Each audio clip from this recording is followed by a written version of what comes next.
ओम नमो भगवते वासुदेवाय। नमस्कार दोस्तों, स्वागत है आप सभी का हमारे चैनल भक्ति ज्ञान में। दोस्तों आइए सुनते हैं श्रीमद् भागवत महापुराण की कथा। दोस्तों पिछली कथा में हमने वर्णन किया था गोवर्धन धारण। आज की कथा में हम वर्णन करेंगे नंद बाबा से गोपों की श्री कृष्ण के प्रभाव के विषय में बातचीत। श्री सुखदेव जी कहते हैं, परीक्षित, ब्रज के गोप भगवान श्री कृष्ण के ऐसे अलौकिक कर्म देखकर बड़े आश्चर्य में पड़ गए। उन्हें भगवान की अनंत शक्ति का तो पता था ही नहीं।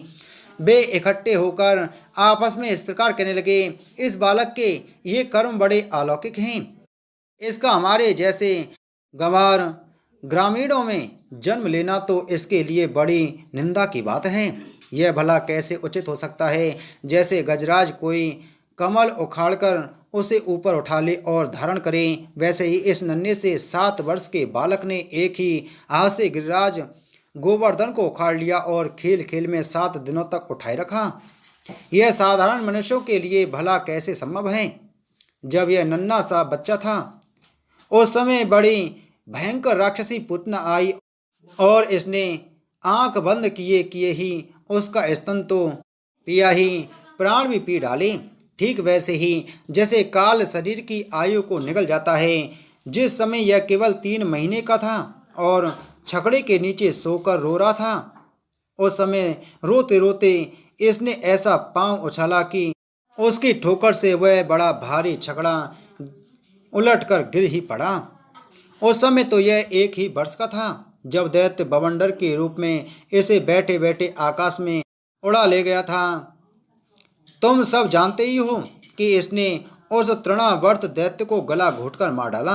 उस दिन की बात तो सभी जानते हैं कि माखन चोरी करने पर यशोदा रानी ने इसे उखल से बांध दिया था। यह घुटनों के बल बकैया खींचते खींचते उन दोनों विशाल अर्जुन वृक्षों के बीच में से निकल गया और उन्हें उखाड़ ही डाला।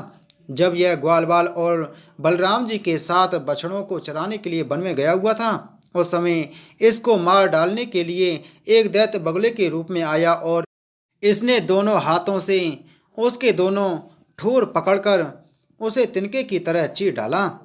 जिस समय इसको मार डालने की इच्छा से एक दैत्य बछड़े के रूप में बछड़ों के झुंड में घुस गया था, उस समय इसने उस दैत्य को खेली खेल में मार डाला और उसे कैथ के पेड़ों पर पटक कर उन पेड़ों को भी गिरा दिया। इसने बलराम जी के साथ मिलकर गधे के रूप में रहने वाले धैनकासुर तथा उसके भाई बंधुओं को मार डाला और पके हुए फलों से पूर्ण ताल वन को सबके लिए उपयोगी और मंगलमय बना दिया। इसने बलशाली बलराम जी के द्वारा क्रूर प्रलंबासुर को मरवा डाला तथा दानवों से गौ और ग्वाल बालों को उबाल लिया।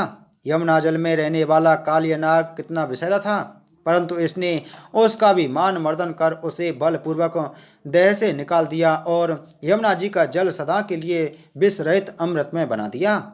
नंद जी, हम यह भी देखते हैं कि तुम्हारे इस सांवले बालक पर हम सभी ब्रजवासियों का अनंत प्रेम है और इसका भी हम पर स्वाभाविक ही स्नेह है। क्या आप बतला सकते हैं कि इसका क्या कारण है? भला कहाँ तो यह 7 वर्ष का नन्हा सा बालक और कहाँ इतने बड़े गिरिराज को 7 दिनों तक उठाए रखना। ब्रजराज, इसी से तो तुम्हारे पुत्र के संबंध में हमें बड़ी शंका हो रही है। नंद बाबा ने कहा, गोपो, तुम लोग सावधान होकर मेरी बात सुनो। मेरे बालक के विषय में तुम्हारी शंका दूर हो जाए, क्योंकि महर्षि गर्ग ने इस बालक को देखकर इसके विषय में ऐसा ही कहा था। तुम्हारा यह बालक प्रत्येक युग में शरीर ग्रहण करता है। विभिन्न युगों में इसने श्वेत, रक्त और पीत ये भिन्न भिन्न रंग स्वीकार किए थे। इस बार यह कृष्ण वर्ण हुआ है।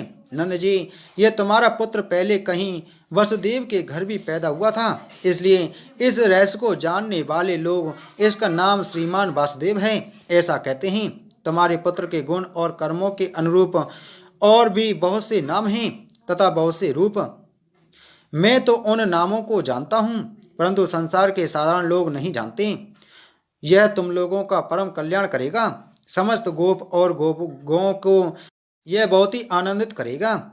इसकी सहायता से तुम लोग बड़ी बड़ी विपत्तियों को बड़ी सुगमता से पार कर लोगे। ब्रजराज, पूर्व काल में एक बार पृथ्वी में कोई राजा नहीं रह गया था। डाकुओं ने चारों ओर लूट खसोट मचा रखी थी। तब तुम्हारे इसी पुत्र ने सज्जन पुरुषों की रक्षा की और ऐसे बल पाकर उन लोगों ने लुटेरों पर विजय प्राप्त की।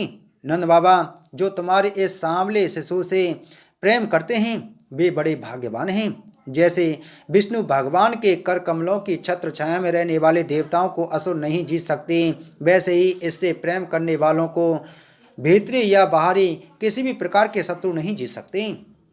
नंद जी, चाहे जिस दृष्टि से देखें, गुण से, ऐश्वर्य और सौंदर्य से, कीर्ति और प्रभाव से तुम्हारा बालक स्वयं भगवान नारायण के ही समान है। अतः इस बालक के अलौकिक कार्यों को देखकर आश्चर्य न करना चाहिए।